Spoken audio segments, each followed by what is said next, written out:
ناظرین، 5 فروری یوم یکجہتی کشمیر منانے کا آغاز کب اور کیوں ہوا؟ یہ قصہ کافی دلچسپ ہے۔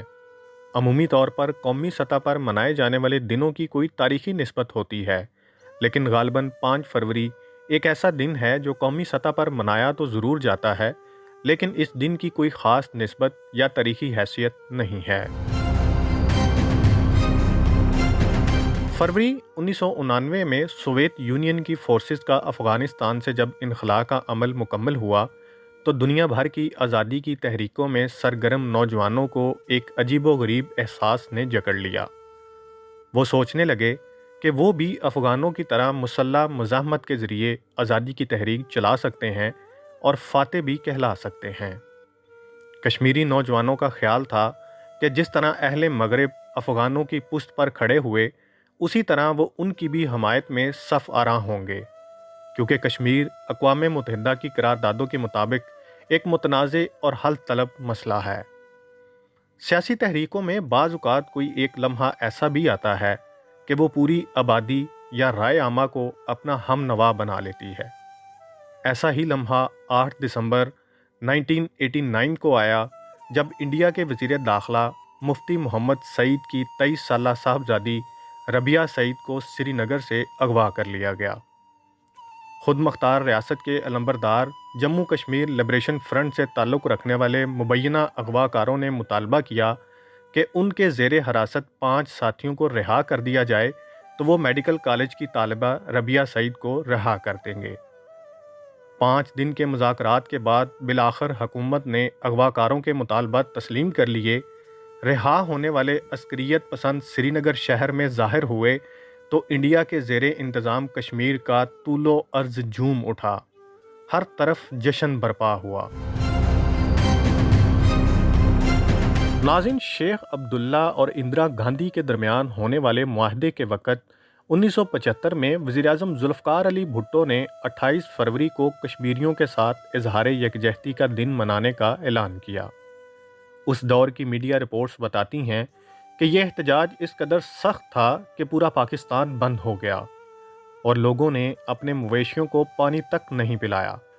یہ دن منانے کی تجویز وزیراعظم بھٹو کو دینے والوں میں جماعت اسلامی کے سربراہ قاضی حسین احمد کے علاوہ پاکستان کے زیر انتظام کشمیر کے اس وقت کے صدر سردار محمد ابراہیم خان پیش تھے۔ تاہم کشمیریوں کے ساتھ یکجہتی کے اظہار کے لیے ایک دن مخصوص کرنے کا مطالبہ 1990 میں قاضی حسین احمد نے میاں نواز شریف کی مشاورت سے کیا اور اس کی فوری تائید وزیر اعظم محترمہ بے نظیر بھٹو نے بھی کی۔ جماعت اسلامی کے امیر قاضی حسین احمد نے وزیر اعلیٰ پنجاب میاں نواز شریف کی مشاورت سے کشمیر میں مسلح عسکری تحریک کی حمایت کا اعلان کیا اور 5 فروری 1990 کو یوم یکجہتی کشمیر کے طور پر منانے کا اعلان کر دیا۔ پیپلز پارٹی کی حکومت کشمیر کے معاملے پر پہلے ہی اپوزیشن کے نشانے پر تھی، لہٰذا وزیر اعظم محترمہ بے نظیر بھٹو نے بغیر تاخیر اس اعلان کی تائید کی اور آنے والے سالوں میں 5 فروری کو یوم یکجہتی کشمیر کے طور پر منانے کے باقاعدہ سلسلہ شروع ہو گیا۔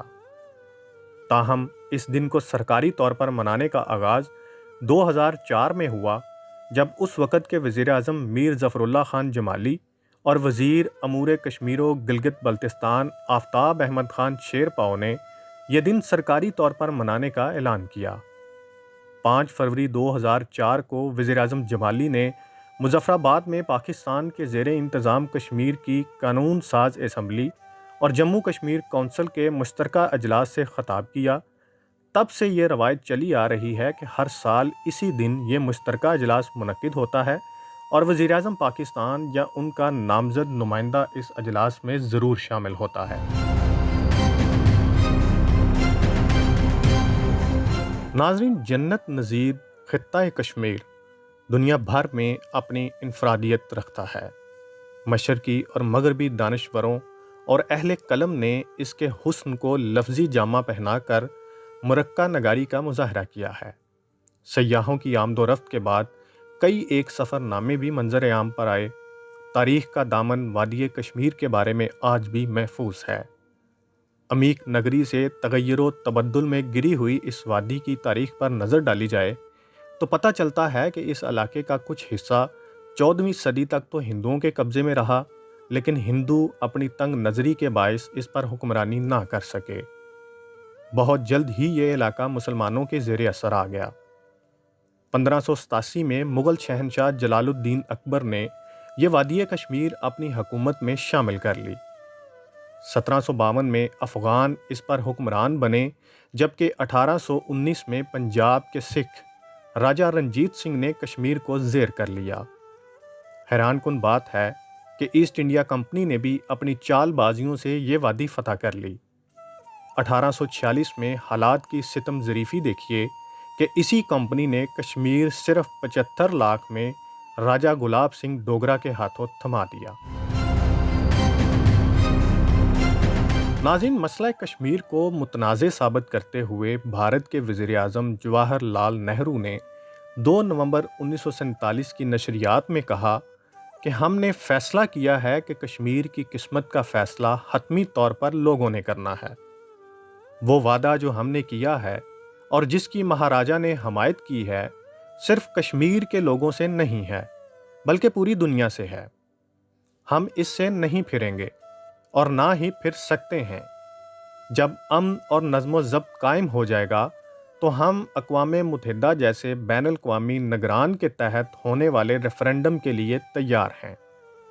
ہم لوگوں کے حوالے سے چاہتے ہیں کہ یہ منصفانہ ہو اور ہم اس کے فیصلے کو قبول کریں گے۔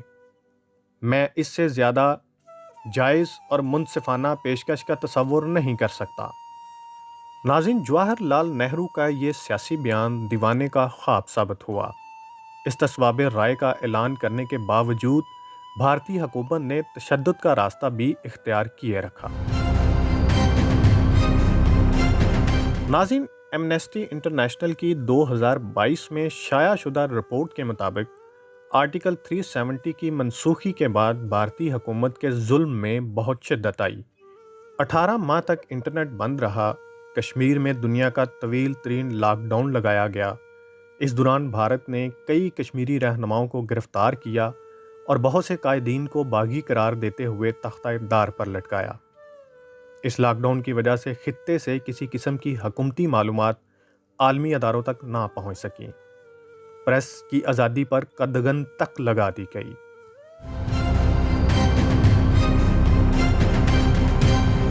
لیکن بدقسمتی سے مسئلہ کشمیر آج بھی اسی مسئلے اور اپنی اسی جگہ پہ کھڑا ہے جہاں آج سے 70 سال پہلے کھڑا تھا۔ نہ تو مسئلہ کشمیر کے بارے میں پاکستان کوئی فیصلہ کر سکا اور نہ ہی ہندوستان کوئی فیصلہ کر سکا، لیکن ہندوستان نے صرف ایک کام کیا کہ انہوں نے آرٹیکل 370 اور 35A ختم کر کے کشمیر کی خصوصی حیثیت کو ختم کر کے اسے اپنی حکومت میں شامل کر لیا، جبکہ عالمی برادری، یونائٹڈ نیشنز اور یورپی یونین جیسے ادارے آج بھی خاموش تماشائی بنے ہوئے ہیں۔ امید کرتے ہیں آپ کو ہماری آج کی ویڈیو پسند آئی۔ مزید ویڈیوز دیکھنے کے لیے ہمارا چینل سبسکرائب کرنا مت بھولیں۔